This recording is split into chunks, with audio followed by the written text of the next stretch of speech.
qui ne veut pas revenir là-dedans. Il fera tout pour rester là-haut. Est-ce que vous n'êtes pas continuer à nous piétiner. Est-ce que vous n'êtes pas très choqué? Est-ce que vous ne comprenez pas ça, les Camerounais? Dans la mesure où, à chaque fois vous parlez, M. Biya ne vous a jamais interpellé, n'a jamais pris la peine de vous dire, Maître Alice Com, faites-moi vos offres, vos propositions, afin qu'on puisse bâtir un Cameroun comme vous le souhaitez. Jamais votre cri n'a été entendu, dites-vous. Mais je sais pourquoi. Pourquoi vous ne comprenez pas que ça ne se fera jamais? C'est un monsieur qui pense qu'à lui et à son pouvoir. Ça, au moins, tout le monde, même les aveugles, ont vu ça pendant 43 ans. N'est-ce pas? Vous voulez qu'il m'appelle pourquoi? Moi, tout ce que je voulais, c'est que sa gouvernance me permette d'exercer mon métier comme je l'ai fait dans le passé. C'est tout ce qu'on lui demande.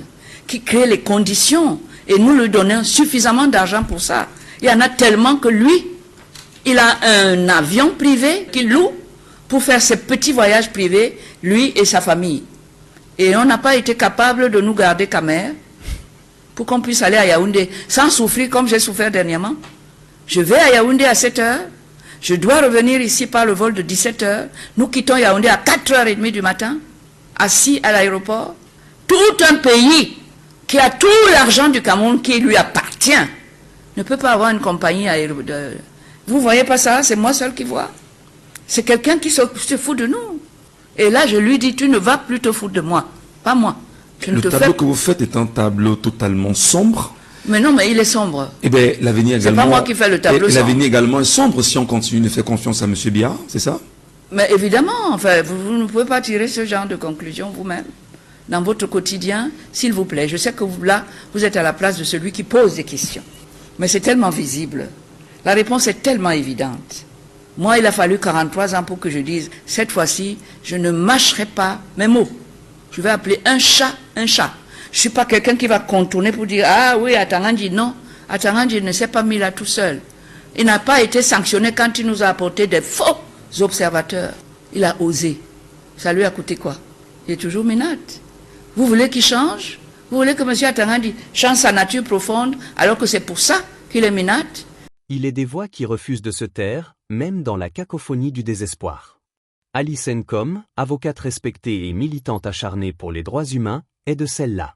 Lorsqu'elle s'exprime, elle le fait avec la force de son vécu et la profondeur de ses convictions. Dans une déclaration marquée par une rare intensité, elle a laissé entrevoir sa lassitude face à une gouvernance qu'elle qualifie de destructrice, mais également sa détermination à ne pas fléchir sous le poids des décennies. Un cri du cœur pour une nation en détresse. Pour Maître Alice Com, la situation politique actuelle au Cameroun est le fruit de 43 années d'un pouvoir patiemment consolidé, méthodiquement verrouillé. Elle ne mâche pas ses mots, il a construit un enfer et il ne veut pas y vivre avec nous. Ces mots, lourds de sens, traduisent à la fois la frustration et la colère d'une femme qui, toute sa vie, a combattu pour un Cameroun juste et équitable. En dénonçant les privilèges d'une élite politique déconnectée des réalités du peuple, elle illustre un tableau sombre. Un président qui, selon elle, refuse de partager les souffrances de ses concitoyens, préférant s'accrocher à un pouvoir qui ne profite qu'à une minorité. Alice Com évoque le faste des voyages en avion privé, les infrastructures déficientes, et la manipulation des institutions pour maintenir un statu quo qui ne sert que ceux au sommet. Une gouvernance au service d'un seul homme. L'avocate n'hésite pas à qualifier le régime actuel de monarchie déguisée. Les images qu'elle dépeint sont glaçantes. Les photos du président placardées dans les bureaux de ceux qui sont censés représenter la loi et l'équilibre des pouvoirs. Ce n'est plus une république, martèle-t-elle. La critique ne s'arrête pas là. Elle s'attaque à l'organisation des élections, qu'elle décrit comme une mascarade. Pour elle, tout est orchestré d'avance, de la nomination des responsables aux résultats proclamés. Comment voulez-vous qu'un système conçu pour frauder permette un jour une élection libre et juste, demande-t-elle. La responsabilité des Camerounais. Cependant, Alice Com ne s'adresse pas uniquement aux dirigeants. Son message interpelle aussi le peuple camerounais. Avec une lucidité parfois brutale, elle parle de complicité passive, d'un peuple « bête », un mot qu'elle emploie sans méchanceté, mais pour souligner l'ignorance et l'inaction face à des mécanismes oppressifs qui perdurent. Nous avons été bêtes, moi y compris, reconnaît-elle. Mais il est temps, insiste-t-elle, de rompre avec cette léthargie, de refuser d'être les tapis sur lesquels le pouvoir marche sans scrupule. Sa métaphore est frappante, nous sommes des tapis humains, piétinés sans que nos cris n'aient d'importance. Un choix personnel et une décision lourde. Alice Nkom, qui s'approche de ses 80 ans, confie avec une émotion palpable qu'elle ne peut plus supporter cette situation.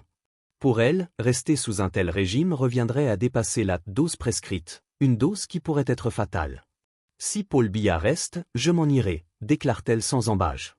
Ce n'est pas une menace, mais un constat. Elle explique que sa décision est motivée par un épuisement moral et physique. Elle est prête à s'exiler, mais même loin, elle promet de continuer à prier pour son pays et à dénoncer ces injustices sur la scène internationale. L'appel à un sursaut collectif. Pourtant, tout n'est pas perdu. Alice Nkom croit encore en la capacité des Camerounais à changer le cours de l'histoire. Elle fait écho aux appels de leaders comme Maurice Kamto, qui exhortent le peuple à s'inscrire sur les listes électorales, à surveiller les dépouillements et à défendre les résultats. Mais elle reste lucide. Sans une réforme en profondeur des institutions et des processus électoraux, les mêmes causes produiront les mêmes effets. Qu'avez-vous fait pour empêcher la fraude ? Interroge-t-elle. Une leçon de courage et de persévérance. Alice Nkom est un symbole de résilience dans un paysage politique où la peur a souvent réduit les voix au silence. Elle rejette cette peur, affirmant que la vérité doit être dite, coûte que coûte. Son discours est une leçon, non seulement pour les Camerounais, mais pour quiconque aspire à un monde plus juste. C'est un appel à ne pas se résigner, à ne pas accepter l'inacceptable, et à se rappeler que le pouvoir du peuple réside dans son unité et sa détermination. Un avenir à construire. La chronique d'Alice Nkom ne se veut pas pessimiste, malgré le sombre tableau qu'elle dresse. C'est un appel à l'action, un dernier cri avant un possible départ. Elle implore les Camerounais de prendre leur destin en main, de se libérer des chaînes d'un système qui les oppresse depuis trop longtemps. Que son départ devienne un catalyseur pour un sursaut collectif. Car, comme elle le dit si bien, si vous acceptez de rester, je prierai pour vous. Mais je ne pourrai plus marcher à vos côtés dans cet enfer. Un système sans séparation des pouvoirs, la capture totale de l'État. Dans ses observations, Maître Alice Nkom illustre l'effacement de la séparation des pouvoirs au Cameroun, fondement de toute démocratie. Son analyse s'appuie sur une observation poignante. Dans les bureaux des institutions clés, Assemblée nationale, Sénat, Cour suprême, la présence de la photo du chef de l'exécutif domine. Elle y voit un rappel implicite de l'allégeance des pouvoirs législatifs et judiciaires à l'exécutif, un signal que les institutions sont soumises à une seule autorité. Cette omniprésence symbolique révèle une dérive monarchique d'un système prétendument républicain. En comparant avec des nations africaines comme Madagascar ou la Côte d'Ivoire, souvent critiquées pour leur autoritarisme, elle montre que même là-bas, la photo du chef de l'État ne trône pas dans ces enceintes institutionnelles. Cela, dit-elle, marque une frontière symbolique entre une véritable démocratie et ce qu'elle qualifie de monarchie déguisée. Le contrôle par la peur et la manipulation. Maître Nkom met en lumière un peuple maintenu dans l'ignorance et la peur, volontairement manipulé par un régime qui, selon elle, verrouille toutes les issues. La manipulation vous amène à penser exactement ce qu'on veut que vous pensiez, affirme-t-elle. Cette manipulation systématique empêche une compréhension objective des enjeux, favorisant un statu quo qui perdure depuis 43 ans. Elle dénonce également le manque de contrôle citoyen sur les finances publiques. En évoquant les milliards alloués à la présidence et dépensés sans transparence, elle questionne le silence et l'inaction collective face à cette mauvaise gestion. Les élections, un simulacre sous une machine de fraude bien huilée. Pour Maître Nkom, les élections au Cameroun ne sont qu'une mascarade. Elle insiste sur le fait que la machine de fraude, perfectionnée pendant des décennies, rend illusoire toute tentative de changement par les urnes. Même une coalition de l'opposition ne suffirait pas, car le système absorberait ses efforts et utiliserait des pratiques telles que l'achat de conscience pour maintenir son contrôle. Elle déclare avec force « Tant que la machine de fraude existe, aucune élection ne peut apporter de changement ».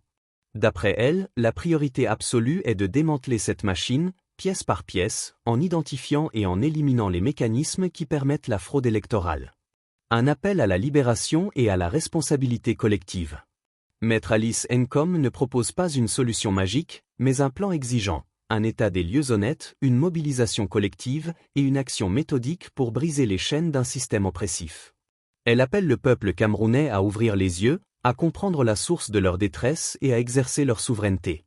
Elle termine sur une note empreinte de gravité et d'espoir, « Je ne veux pas que vos enfants vivent ce que nous avons vécu ». Pour ses 80 ans, qu'elle espère célébrer avec ses concitoyens, elle souhaite organiser des débats constructifs pour penser à un Cameroun libre et démocratique. La voix de Maître Alice Ncom résonne comme un rappel que même face à une oppression de longue date, le changement est possible si la volonté collective s'éveille. Mais il faut plus que des mots, il faut une action cohérente et résolue. Que cette chronique serve d'inspiration pour quiconque croit encore en un Cameroun meilleur.